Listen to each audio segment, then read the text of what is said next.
कृष्ण से शांत हूँ, जिनके गुणों के गान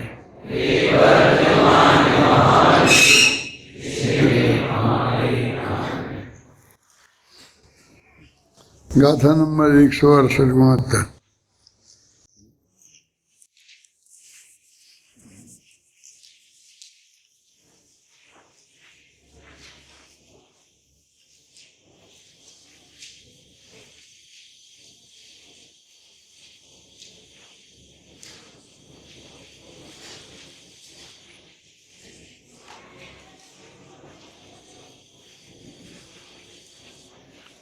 इसकी उत्थान का में लिखा है कि आत्मा पुद्गल पिंडों का कर्ता नहीं है। यह तो हमने पिछली गाथा में सिद्ध किया। अब आगे की गाथाओं में उन कर्ता भी नहीं है, उनको लाने वाला भी नहीं है, और पुद्गल पिंडों को कर्म रूप करने वाला भी नहीं है। वह तीन काम है ना, एक तो उनको ही बनाए करे कर्मों को, तो वो नहीं करता। दूसरा है कि जहाँ भी वो हों कर्माएं प्रेरणाएं जो हमारी आत्मा के साथ कर्म रूप होकर बंधने वाली हैं, तो उनको वहाँ से लाए। तो दूसरा ये भी एक काम है ना, लाना भी। व्यापारी क्या करता है? किसान पैदा करता है, लेकिन व्यापारी जहाँ वो माल है वहाँ से जहाँ उसके उपभोक्ता हैं, जहाँ उसका उपभोग होना है, वहाँ ले जाता है। और फिर तीसरे कि वो वहाँ ले भी जाए तो ले जाने का काम भी उसके माथे पर नहीं है। और फिर जो कर्मान प्रेरणाएं हैं उनको कर्मरूप प्रणमाए, तो कर्म रूप प्रणमाने में तो वो निमित्त रूप से कहीं जाती हैं। निमित्त के मामले में बहुत स्पष्ट चिंतन ये है कि वो कर्ता नहीं है, निमित्त है। और इसी बात को बहुत जोर जोर देके, क्योंकि जहाँ जहाँ शास्त्रों में उसका निमित्त रूप से वर्णन आता है वहाँ वहाँ हम उसे कर्ता समझ लेते हैं, और कई जगह उसको निमित्त कर्ता ऐसा लिख भी देते हैं। उपादान कर्ता के हमने दो भेद कर दिए, उपादान कर्ता और निमित्त कर्ता। तो उसे हम निमित्त कर्ता लिख देते हैं, तो अकेला निमित्त नहीं रहने देते। तो जो कर्तृत्व की गंध है हम निमित्त में से, हमारे माथे में से थोड़ी बहुत हटती है, तो फिर वो वहाँ आ जाती है ना। क्योंकि दो प्रकार के कर्ता होते ही हैं, एक उपादान करता, एक निमित्त करता। अब वो बात अलग है कि कौन में ज़्यादा ताकत है, कम ज़्यादा है, जबकि ऐसा है ही नहीं। वो कर्ता उपादान नहीं है, निमित्त है ही नहीं। अब हमने ये मान लिया तो फिर ताकत की बात आने लग गई। अब मैं फिर कहूँगा तो लोगों को आलोचना लगेगी। फिर हमारे कवियों ने उनके संवाद लिख दिए कि तू ज़्यादा ताकतवर है, कि मैं ज़्यादा ताकतवर हैं, तेरा तो केवली भी निमित्त ही तो है, तो केवली भी मेरे पक्ष में है। मैंने केवली इसके पक्ष में हो गए, कोई निमित्त है दूसरों के, इसलिए मैंने वो निमित्त उपादान का संवाद हो गए। कवियों ने कसर बाकी रही तो हमारे नाटककारों ने उसके बढ़िया नाटक बना दिए निमित्त उपादान के, और हमने बस राम रावण का युद्ध है पूरा स्टेज पर निमित्त उपादान का लड़ा दिया, और वो उसको कर्ता सिद्ध करता रहा और वो दूसरो कर्ता सिद्ध करता रहा। तो हम तो कहते रही, हम तो दो ही तर्क दे रहे हैं, हम थोड़ी मानते हैं। हम तो उपादान को ही मानते हैं, निमित्त को नहीं मानते हैं। लेकिन ऐसे तर्क देना भी शांति जी अच्छे नहीं। क्यों कि उन तर्कों में से भी एक आध दो तर्क किसी ना किसी श्रोता के माथे में घुस जाते हैं।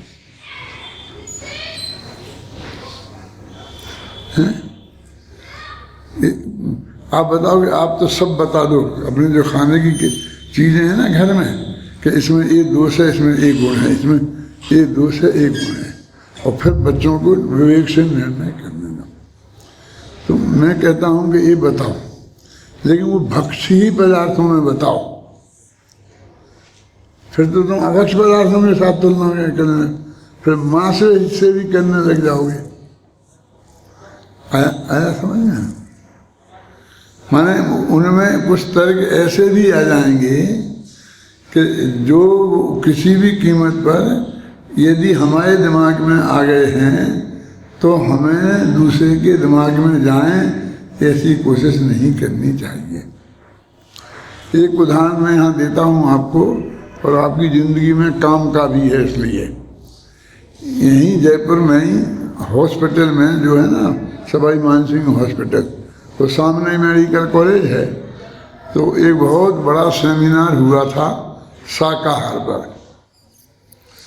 और उसमें उस वक्त लोकसभा के अध्यक्ष थे बलराम जाखड़ करके, अच्छे विद्वान आदमी थे, अच्छे वक्ता थे।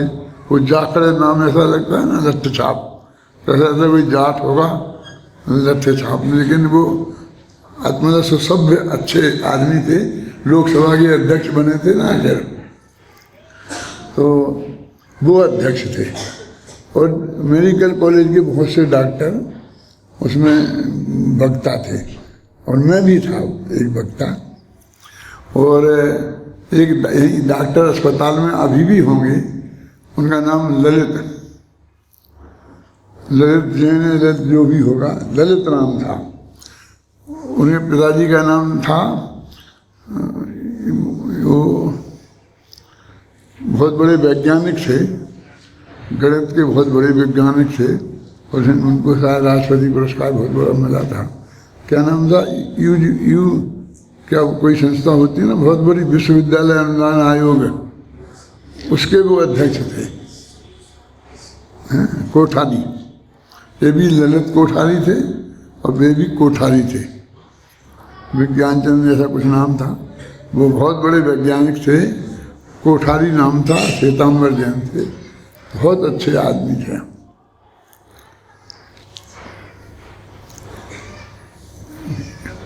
तो उनके बेटे जो ललित कोठारी थे ना, वे भी उसमें एक वक्ता थे, मेडिकल कॉलेज में प्रोफेसर हैं। उनने अपने भाषण में ये बात कही कि स्वास्थ्य के पॉइंट ऑफ दृष्टि से वो, लेकिन एक तर्क आ रहा था ना सामने से कि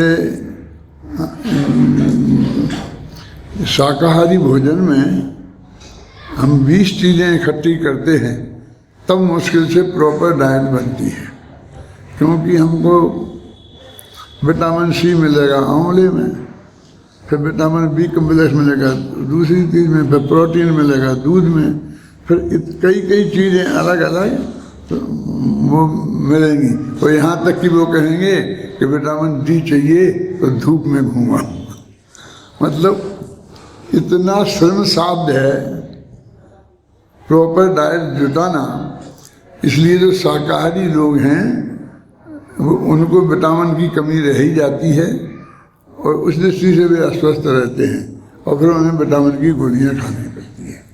इस दृष्टि से मांसाहार में सुविधा है क्या कि वो सब चीज़ें एक जगह मिल जाती हैं, क्योंकि वो मांस है ना, तो वो किसी प्राणी का अंश है, तो उसमें तो सब चीज़ें होंगी ही ना, जब तो वो स्वस्थ है। मैंने वो गाय है, वो बैल है, वो इतना बलिष्ठ है, इतना मजबूत है, तो उसके मांस में तो सब चीज़ें प्रॉपर होंगी ना, तो अधिकांश चीज़ें सब एक जगह मिल जाती हैं। ये तर्क उन्होंने उसमें प्रस्तुत किया, जो अपन ने भी कभी नहीं सुना था। अब आप ये समझे ना, यानी प्रॉपर डाइट मांसाहारियों को ज़्यादा जल्दी मिल जाती है, इसलिए वे स्वस्थ रहते हैं, और शाकाहारियों को नहीं मिलती है तो वे हमेशा अस्वस्थ रहते हैं। अपन हमेशा शिकायत करते हैं ना कि ये सब बहुत कितने त्यागी लोग अपने, ये नहीं खाते, वो नहीं खाते, ये नहीं, कितने अपने मीन में करते हैं, और बेचारे खाते ही नहीं है, कम नहीं है, फिर भी बीमार बने रहते हैं। तो वो डॉक्टरों का यही कहना है, प्रॉपर डाइट नहीं मिलती, इन्हें proper minerals, proper vitamin, proper protein, जितनी जो चीज़ें चाहिए वो मिलना चाहिए, वो नहीं मिलती हैं, इसलिए रहते हैं। मैं बैठा था, उसके बाद मेरा नंबर था। तो मुझे तो बहुत अटपटा लगा कि ये तो ऐसा तर्क किसने रखा है और सबके गले उतर गया, है ना। और वहाँ तो ऑफिसर लोग बैठे थे सब, क्योंकि अस्पताल में हो रहा था। अस्पताल के हॉल में जिसके पास कार्ड था वही जा सकता था, साधारण जनता तो जा नहीं सकती थी। और ये सब ऑफिसर बैठ के दिमाग में, चाहे वो जैनी हो चाहे जैनी, ये दिमाग में घुस रहा था कि भाई प्रॉपर डाइट तो कहीं तुम्हें चाहिए, स्वस्थ रहना है तो मांसाहारी चाहिए।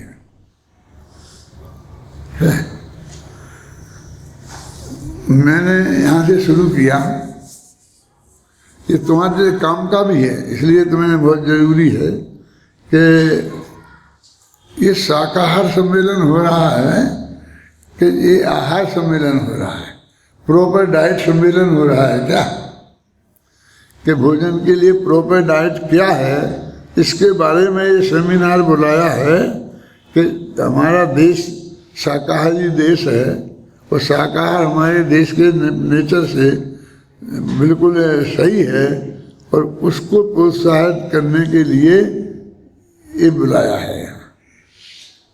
तो ये तो कोई नहीं कह सकता था कि भाई नहीं, ये तो हमने ये नक्की करने के लिए बुलाया है कि प्रॉपर डाइट किस में है, मांसाहार में या शाकाहार में, और हमें मांसाहार करना चाहिए या शाकाहार।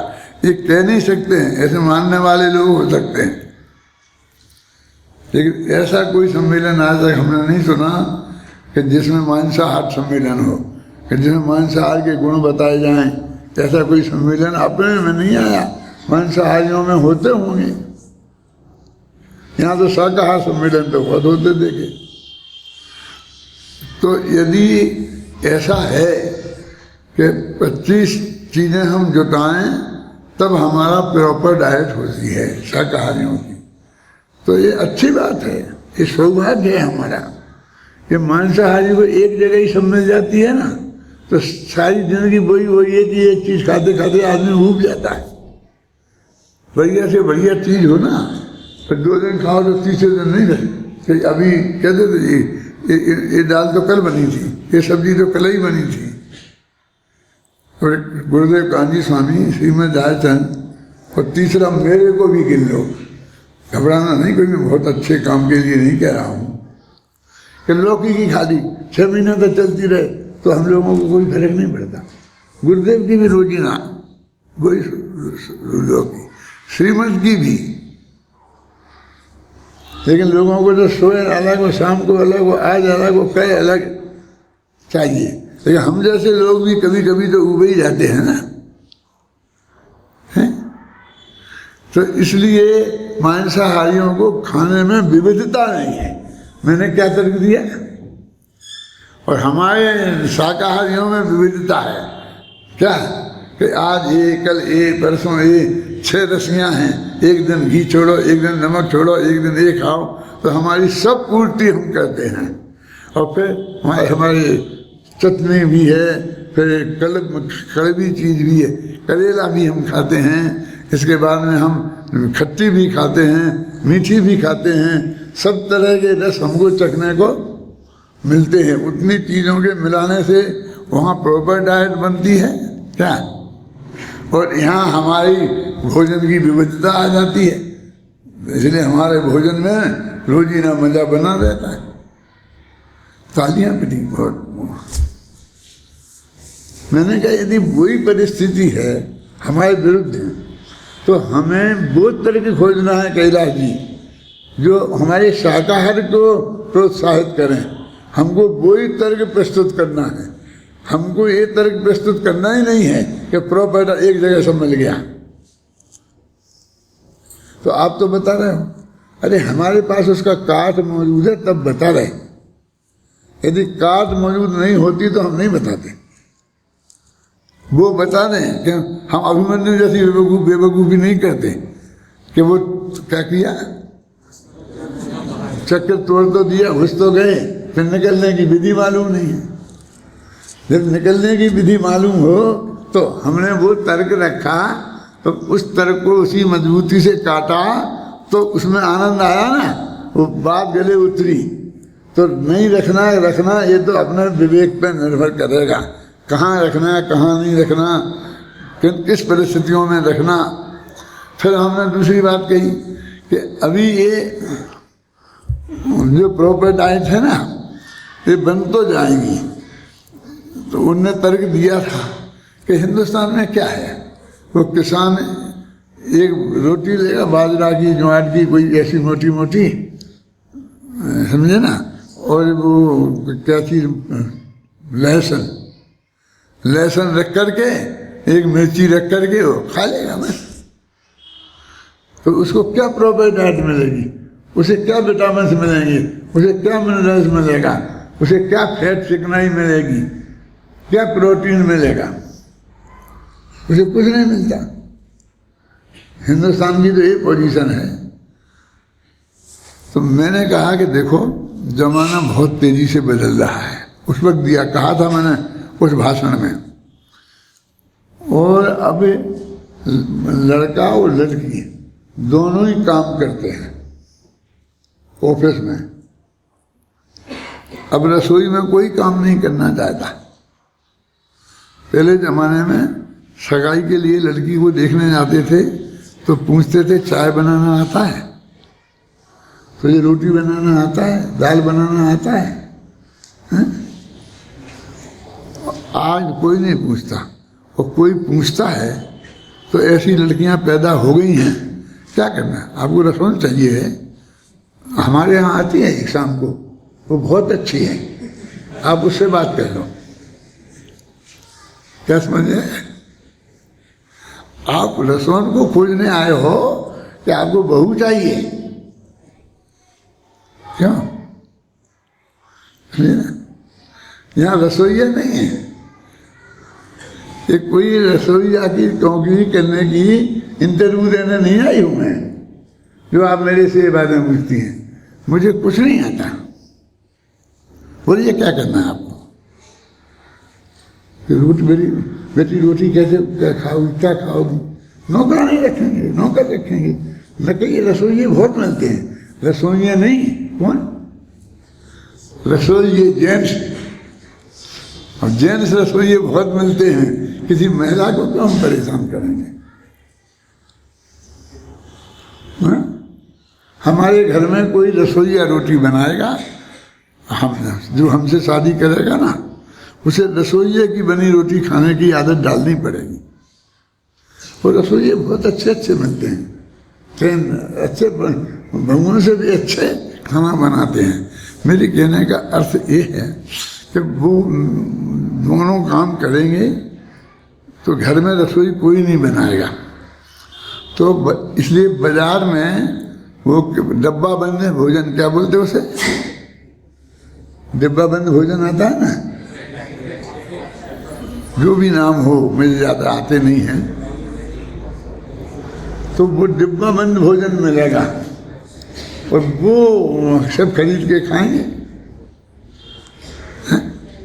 तो तुम अकेले डॉक्टरों से काम नहीं चलेगा। डॉक्टर, सेठ, पंडित, साधु संत, ये सब मिलके ये काम करें।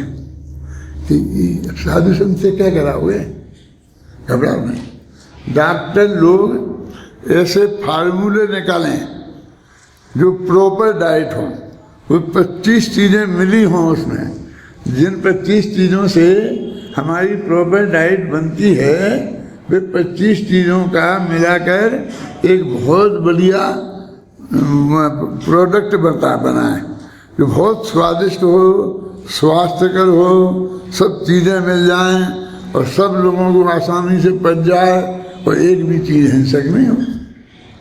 डॉक्टर लोग ऐसे फार्मूले निकालें, फिर ये सेठिया लोग ऐसे उद्योग खोलें कि उन फार्मूलों को जमीन पे उतारें। समझ में आई ना? फिर ये मार्केटिंग वाले उनको मार्केट में लाएं और फिर मार्केटिंग को प्रोत्साहन देने के लिए हम जैसे पंडित हैं, हम समझाएंगे कि गांव में जा करके कि भाई देखो ये कितना प्रॉपर डाइट है, तो इसमें ये भी है, इसमें ये भी कमी नहीं है, और स्वास्थ्य भी है और अहिंसक भी है। और ये मुनिराज भी हमारा सहयोग करेंगे, ये भी शाकाहार का प्रचार करेंगे। जब गौशाला खोल सकते हैं तो शाकाहार का प्रचार नहीं कर सकते। हाँ? ये मैंने कहा था वहाँ, ये मैं आज का नया सोचा हुआ नहीं है मेरा, कम से मुझे 25 साल तो हो गए होंगे, क्योंकि वे तो मरे ही 20-25 साल हो गए होंगे। तुम्हारे सीकर का MP था वो, कौन था? बलराम जाखड़। अब वो मरे 25 साल हो गए होंगे, इतनी पुरानी बात है। फिर वो अध्यक्ष था, तो उसे बहुत जचा, फिर उसने पूरा भाषण मेरे ही भाषण पर दिया। तो मुझे मालूम पड़ा कि ये इतना अच्छा वक्ता है और इतनी अच्छी बात को पकड़ता भी है गहराई से, हैं, उसकी कीमत भी समझता है। तो मेरे कहने का अर्थ ये है कि ये जमाना जितनी तेजी से जा रहा है और हमने निर्णय कर लिया है कि अहिंसक आचरण तो शाकाहार ही है भोजन। तो अब हमको अहिंसक भोजन को प्रोत्साहित करना है, तो वो तर्क हम जबान पे ही नहीं लाएं, क्योंकि जिससे एक आदमी को ये प्रोत्साहन मिल जाए कि वो मांसाहारी हो जाए। हर एक को हमारे भाषण से वो शाकाहारी भोजन में ही प्रोत्साहन मिले। मेरा पॉइंट समझिए ना। तो ऐसे कोई भी तर्क, मैंने 1-2 दफे और कहा था, याद हो, बहुत दिन पहले इसी सभा में, कि ये जैसे ये जो तुम ये वाद करवाते हो ना, जैसे मध्य के पक्ष में और विपक्ष में बोलने का, तो इसमें विषय बहुत सावधानी से चुनना चाहिए। कोई जो चीज बिल्कुल भी है और ऐसी चीज में तुमने पक्ष विपक्ष रख लिए, वो बहुत खतरनाक है। फिर मत बाजार में तो बढ़िया है, 2 ही तरफ के तर्क आ जाएंगे, हमको सोचने के लिए मैटर मिलेगा। लेकिन तुमने कह दिया कि धंधे में बेईमानी से काम चलता है कि ईमानदारी से। हमको ईमानदारी से धंधा करना चाहिए कि अब बेईमानी भी कर सकते हैं। तब धर्म के हिसाब से तो आप यही सिद्ध करोगे कि हमको बिल्कुल ईमानदारी से धंधा करना चाहिए, और तर्क दोगे कि बेईमानी का एक दफ़े आदमी धोखा दे सकता है, बार बार नहीं दे सकता है, क्यों? लेकिन जो ईमानदारी से करेगा तो उसकी दुकान परमानेंट चलेगी, ग्राहकों की लाइन लगेगी, समझाओगे ना। लेकिन बीच में ऐसे तर्क भी आ जाएंगे, बहुत उदाहरण, कि बिना बेईमानी के तो काम चलता ही नहीं है। आप करोगे कैसे? ऑफिसर को घूस नहीं दोगे तो आपका काम ही अटक जाएगा, दुकान ही नहीं खुलेगी। मेरा मतलब समझ गया? तो यदि धीरे धीरे उसके दिमाग में ये घुस गई कि घूस तो देनी ही पड़ती है, देनी ही चाहिए, व्यापारी के बच्चे को घूस देना आना ही चाहिए, तो क्या होगा? तर्क तो सभी दोनों तरह के आएंगे ना, ये सब्जेक्ट नहीं रखना। आप समझ गए आपने कैसे रखना कैसे नहीं रखना। क्योंकि जो चीज किसी भी कीमत पर उपादेय नहीं है, एक भी आदमी उससे प्रोत्साहित नहीं हो, उस चीज को पक्ष विपक्ष में न पक्ष में रखना न विपक्ष में रखना। और मैंने ये भी कहा कई जगह कि ये जो चर्चा बंद हो जाती है ना, क्रमबद्ध की बंद हो गई, इसकी बंद हो गई, इसकी करो, क्योंकि हमें फिर तुझे चर्चा में लाना है। कभी कभी तो मैं कहता हूँ लेख लिखो, 2 आदमी पक्ष में लिखो, 2 आदमी विरोध में लिखो, और धमाधम चलाओ, पढ़ने दो। तो मतलब वो चर्चा तो चले, वो चर्चा ही बंद हो जाए। तो हमारी हर चीज का सही दिशा में सही उपयोग क्या है, ये बहुत विवेक से निर्णय करने की जरूरत है। 3 बातें थी अपनी जो अपनी चर्चा शुरू की थी। क्या आत्मा पुद्गल का करता है कि नहीं है, उन कर्माण परिणामों को लाता है कि नहीं लाता है, और लाकर आकर उन्हें कर्म रूप परिणमित करके आत्मा से संबंधित कराता है कि नहीं। तो फिर ये तो हम बात पिछली गाथाओं में सीख आए, कौन सी? कि करता नहीं है। अभी 2 बातें हमें इन आगे गाथाओं में बताना है कि लाना भी नहीं है और हमें कुछ उसमें फेरफार भी नहीं करना है। और फिर इन बात में अपन ने कहाँ पहुँच गए थे कि फिर लाना नहीं है क्योंकि सब जगह ठसाठस भरी है, कहना नहीं है। परिणमाना नहीं है क्योंकि आत्मा के मोह राग द्वेष भावों को पाकर का निमित्त पाकर और वे अपने आप उन रूप परिणमित हो जाती हैं। ठीक हो गई। अभी ये निमित्त आ गया था यहाँ, और फिर हम ये निमित्त में करता और उपादान करता वो अपना संवाद चल गया था। और मैंने ये कहा था कि वास्तव में निमित्त है, निमित्त करता नहीं। और वो उपादान है लेकिन उपादान करता है। तो एक तो करता और एक अकर्ता में ये पक्ष था, और हमने दो पक्ष कौन से बना लिए शांति जी? निमित्त करता और उपादान करता। वह इससे हम भ्रष्ट हो गए। क्यों कि दो करता तो सिद्ध मान ही ले, अब एक मजबूत होगा एक कमजोर होगा, निमित्त हार जाएगा कभी जीत जाएगा, तो 33% से पास हो जाएगा। 33% से पास होना समझते हो?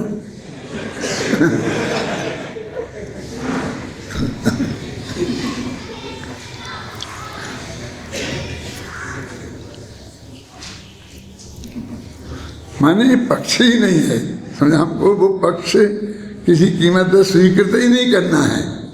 वो निमित्त है, निमित्त करता नहीं है। यह परिणमति सा करता, जो कार्य रूप परिणमित होता है करता तो वो होता है, और निमित्त तो नियम से प्रद्रव होता है। और वो आते हैं निमित्त उपादान निज गुण जहाँ तहाँ निमित्त पर होए, है ना? तो पर ही होता है, वो एक देर दूसरे देव का करता नहीं है। ये अपना महान सिद्धांत है। तो इसे तो हमें कर्ता कहते ही हम तो फंस गए। तो निमित्त निमित्त संबंध घने हैं, इसलिए हमको भाषित नहीं हो सका। वो वैसा तर्क कि जिससे वो भाषित हों, तो कहते वैसा तर्क मिथ्यात्व के उदय से हमें आता नहीं। मन मिथ्यात्व का उदय रहता है तो हमको उल्टे ही तर्क आते हैं। देखो बराबर ऐसा होता है, जैसे हमने जो उंगली मोड़ दी ना, कौन कहता नहीं मोड़ सकते? मोड़ दी ना, यही तर्क है, मोड़ दी ना, कौन कहता नहीं मोड़ सकते? फिर पीछे को मोड़ो, ये उसके तर्क ही समझ में नहीं आता। पीछे कैसे मुड़े? पीछे मुड़ती नहीं है तो कैसे मुड़े? मुड़ती है तो उसे क्या मोड़ो?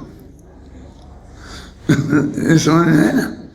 वो टोडरमल जी ने लिखा, वो मिथ्यात्व कर्म का उदय उसमें निमित्त है कि उससे आपका दिमाग उधर को चलता ही नहीं।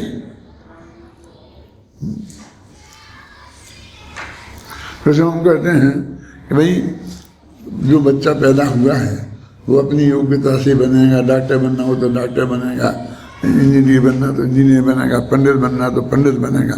वो अपनी क्षमताओं से बनेगा, अपने कारण बनेगा, और तुम थोड़े बहुत हो गए तो निमित्त मात्र होगी। वो अध्यापक तो जरा ज़्यादा निमित्त है, 5 साल तक लगातार तुम्हें पढ़ाएगा। तुम्हारे पिताजी तो सिर्फ इतना ही निमित्त है ना। क्यों दादा? कि वे सोचते थे कि मेरी शादी हुई और मेरे बच्चे हुए तो मैं उन्हें पंडित बनाऊंगा, बस। वो उनकी विकल्प की सीमा ही तक था ना। और वो विकल्प में भी 3-4 विकल्प लग रहे थे, हुए तो क्यों? और हमें कितनी महिमा आती है, हम उसको लेके बैठे हैं हर जगह। अब कोई कहते सुनाओ अपनी कहानी, तो हम वो सुनाने बैठते हैं। उसमें है तो कुछ नहीं। माने एक गुरुजी निमित्त और एक पिताजी निमित्त, दोनों का निमित्त बना समझ में आए ना। सिर्फ एक समय को विकल्प किया था, हैं कि जी अच्छा है यदि घर चला जाए जयपुर में विद्यालय में पढ़ जाए तो अच्छा है। वो शांति जी 5 साल लगाते रहे, दोनों एक ही से निमित्त, बस एक ही खाते में डाल जाए। तुम ये अन्याय नहीं है? ये क्यों घबरा रहे हो? 5 साल रगड़ने वाले भी करता नहीं है और एक दिन विकल्प करने वाले भी करता नहीं है, दोनों निमित्त मात्र है ना। तो निमित्त मात्र तो उस निमित्त के प्रति जो तुम्हारी आसक्ति है उसको घटाने के लिए था, और हमने उसमें कर्ता शब्द किसी भी कीमत पर जोड़कर उसको बहुत बड़ी इज्जत दे दी। इज्जत दे दी माने मिथ्यात्व का पोषण कर लिया। तो अभी अभी एक बात हो गई और दो करनी है। कौन सी एक बात हो गई और कौन सी दो करनी है इन दो गाथाओं में?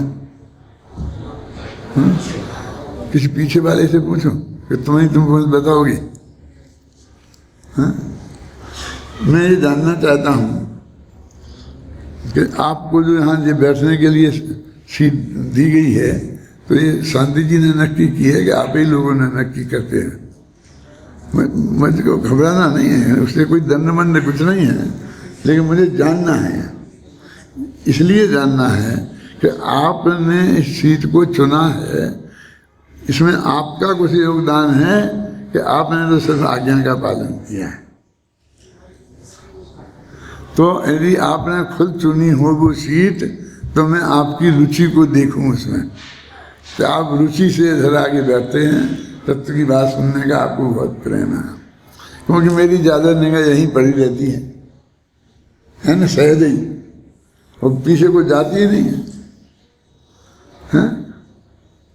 अरे बेचारों को पीछे ही बैठाया है शांति जी ने के, तो वे क्या करें? वे तो वैसे ही बैठना पड़ेगा ना पीछे।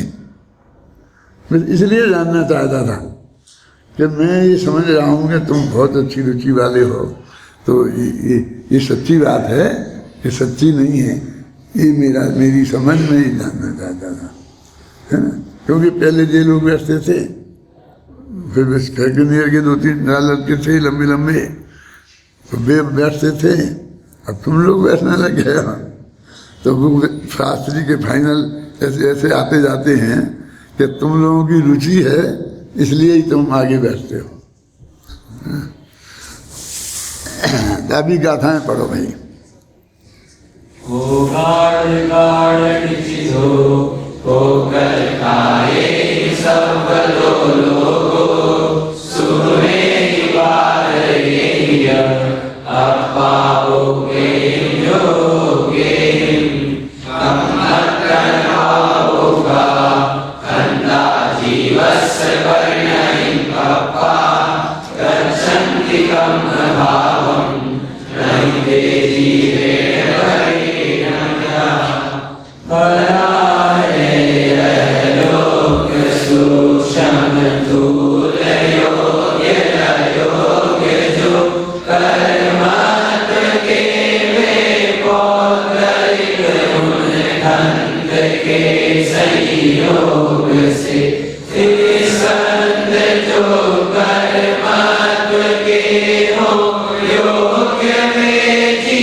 कितना अच्छा अनुवाद है। अनुवाद सबसे बढ़िया कौन होता है मालूम? जिसमें अन्वय नहीं लगाना पड़े। संस्कृत में तो लगाना ही पड़ेगा आपको, क्योंकि वहाँ तो नियम है कि भाई फटाफट संस्कृत कर्ता के बाद क्रिया लगा देते हैं, कहीं कोई को रख देते हैं, तो सीधा वाक्य हमें करना ही पड़ेगा। अंग्रेजी में नियम ही है कि I am going, I am ऐसा थोड़ी आई गोइंग एम ऐसा तो कर नहीं सकते आप, माने वहीं लगाना पड़ेगा ना, समझे ना। तो इसमें आप जैसे गद्य पढ़ रहे हो, अब एक दफे अभी आपने पद्य में पढ़ा, अब सब इसे गद्य में पढ़ो। यह लोग सूक्ष्म स्थूल योग्य अयोग्य जो कर्मत्व के वे और गले उन खंड के संयोग से स्कंद जो कर्मत्व के हो योग्य बेचिए परिणति पाकर कर्म में परिणमे ना परिणमावे जियो। सीधी है ना, कहीं आगे पीछे नहीं करनी पड़ी ना। ऐसा अनुवाद बहुत महाभाग्य से होता है। ऐसा नहीं अपन बहुत बुद्धि लगानी पड़ती है, बुद्धि तो लगती ही रहती है, क्या करें, लेकिन वो अपने आप वैसी सहज भाषा आती जाती है। देखो, भरा है यह लोक सूक्ष्म स्थूल योग्य अयोग्य, तो सूक्ष्म स्थूल कौन स्कंदों से, और जो योग्य और अयोग्य माने जो कर्मों के बनने के योग्य हैं और जो कर्म के बनने के योग्य नहीं हैं, वे कर्मत्व के जो पुद्गल हैं उनके स्कंधों के संयोग से, है ना, है ना, कितनी भाषा सीधी है ना। भरा है लोग सूक्ष्म स्थूल योग्य अयोग्य जो कर्मत्व के वे पौद्गलक उन कंद के संयोग से, जो लोक में भरा हुआ है सारे वे स्कंद जो जिनमें योग्य भी हैं और अयोग्य भी हैं और स्थूल भी हैं और सूक्ष्म भी हैं। और स्कंद जो कर्मत्व के हैं योग्य, कर्मत्व के कर्म बनने लायक जो स्कंद हैं माने कर्म वर्गणाएं हैं, वे जीय परिणति, जीय माने जीव की परिणति का पाकर निमित्त, पाकर परिणति पाकर माने निमित्त पाकर कर्म में परिणमे, वे अपने आप कर्म रूप परिणमित हो जाते हैं। ना परिणमावे जीवने, जीवने परिणमाता नहीं। वैसे मोटे तौर से प्राकृत में भी ऐसा ही है, उसमें भी ज्यादा पलटा पलटी का मामला नहीं है। उसको पहले पूरी तरह पचा जाओ, इधर उसका भाव अपने ख्याल में आ जाए तो बस जैसे गद्य लिखते जाओ चाहे पद्य लिखते जाओ, ऐसा है बस। पद्य को थोड़ा सा जो भी छंद में लिखते हैं उस छंद को समझो गुनगुनाना पड़ता है, और फिर धीरे धीरे तो उपयोग में गुनगुनाना लगता है। पहले थोड़ा गले से गुनगुना लो, है ना, और नहीं तो फिर बाद में वो अपने आप ही ऐसे शब्दावली। ये लोग कहते आप एक एक अक्षर गिनते होंगे, किसने पूछा था मेरे से कि एक एक से 32 सवैया 31 सवैया, इसमें 32 अक्षर डालना, इसमें 31 डालना, इसमें क्यों यस्या प्रथमे पादे 12 मात्रा तथा तृतीय भी 18 द्वितीय चतुर्थे 15 सारिया। तो ऐसी मात्राएं गिनते रहते हो, ऐसे अक्षर गिनते रहते हो, कोई नहीं गिनता है, तो ऑटोमेटिक ही होते रहते हैं। वे उतना ही अक्षर आते हैं, वे ही शब्द आते हैं। तो इतने शब्द कहाँ से आते, कहाँ से आते हैं? कोई ज्यादा वादा नहीं है। कालिदास के शब्दों को गिना है तो कितने होंगे? कालिदास के पूरे महाकाव्यों में जितना साहित्य उन्हें बना है उसमें कितने शब्द होंगे, कितने अक्षर होंगे? अक्षर तो 52 ही होंगे, लेकिन शब्द कितने होंगे आप क्या जानते हो? 10-20 हजार होंगे, 1,00,000-2 लाख होंगे, हैं? कितने होंगे? सब 100-200 शब्दों में खेलते हैं। कुंद कुंद के भी निकालोगे तो 100 शब्द नहीं निकलेंगे, घबराना नहीं। हमारे तुम्हारे भी गिनने जाओगे तो बस कोई हजारों लाखों नहीं है। अब आपकी समझ में नहीं आएगा, नहीं आएगा। अब समझ में आ जाए, बता ऐसा करो ना कि किसको एक शब्द मानोगे? भू धातु है और वो एक शब्द है कि कितने शब्द हैं, उससे मालूम कितने शब्द बनते हैं। भू धातु की 10 लकार होते हैं, समझे ना। एक लकार में 3 वचन होते हैं, 3 पुरुष होते हैं, तो 9 हो गए ना। तो 10 लकार के 90 हो गए। फिर आत्मनेपदी और प्रथमपदी तो कितना हो गया? 180 हो गए। 180 शब्द बन जाएंगे अकेले भू धातु से। ये तो सिर्फ तिगंत से बनेंगे, अब सुबंत से, फिर कृदंत से, फिर समास से,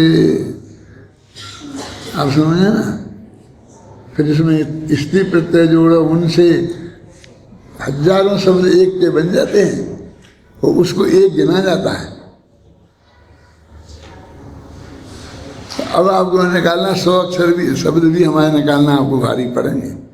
अपनों तक है, मैंने वही धातु वो आपने अलग प्रत्यय लगा करके, समझे ना।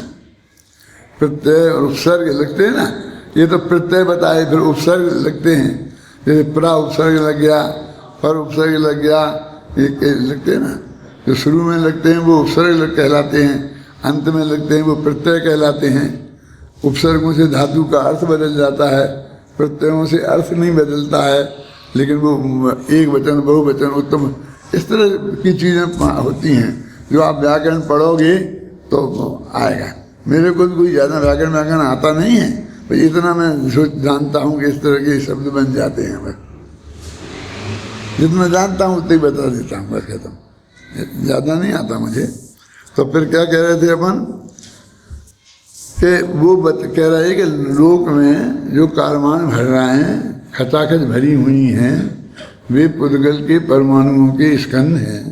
और परमाणुओं से वो स्कंद कैसे बनी थी वो हमने आपको बता दिया, पहले बताया था ना सब। वो दो अद्भुत गुणानाम, तू न जगन गुणानाम, वो सब बताया था ना वो।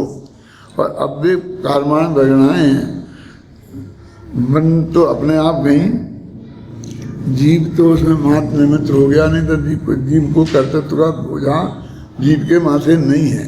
और अब वे वहाँ से लाया कौन, तो वे तो अपने सब जगह खचाखच भरी हैं, ये जवाब हो गया। और उन्हें कर्म रूप परिणामाया कौन, तो उसमें आत्मा के मोह राग द्वेष के भाव निमित्त होते हैं और वे स्वयं परिणमित होते हैं। बस इतना ही सिद्धांत है ना।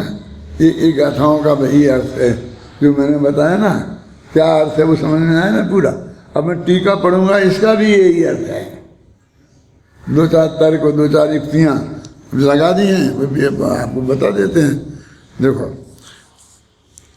अति सूक्ष्म और अति स्थूल न होने से कर्म रूप परिणमित होने की शक्ति वाले, और अति सूक्ष्म और अति स्थूल होने से कर्म रूप परिणमित होने की शक्ति से रहित पुद्गल स्कंदों द्वारा।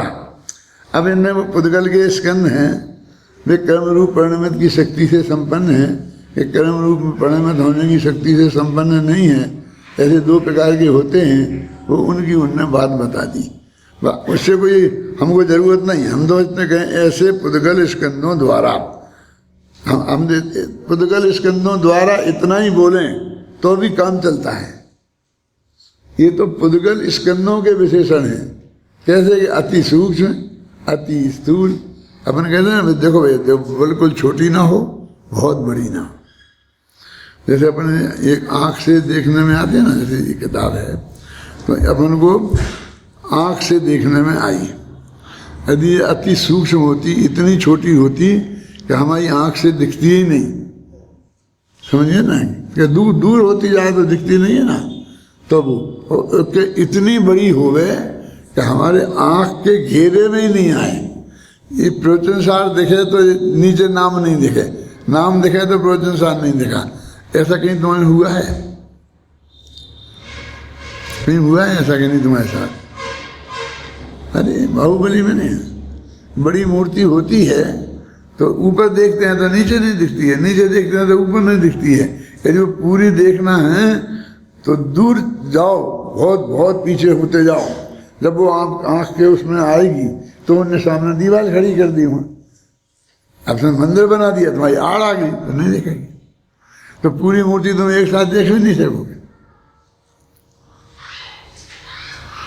जब वो दीवार बनाते हैं तब उन्हें ये पता नहीं होता, ये पूरे दर्शन ही एक साथ नहीं हो पाएंगे इस मूर्ति के।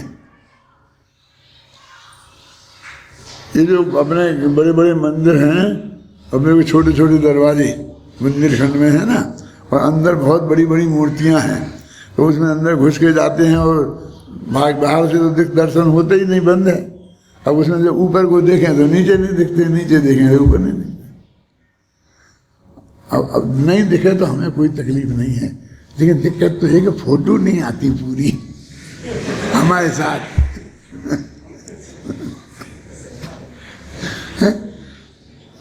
दूर से जाके देख ले तो दूर से देखेंगे तो उतनी साफ स्पष्ट नहीं दिखती, वो हो जाती है ना धुंधली। कोई चीज दूर से देखोगे, एक किताब मुझे दरवाजे के पास ऐसी रख दो तो मुझे कैसी दिखेगी?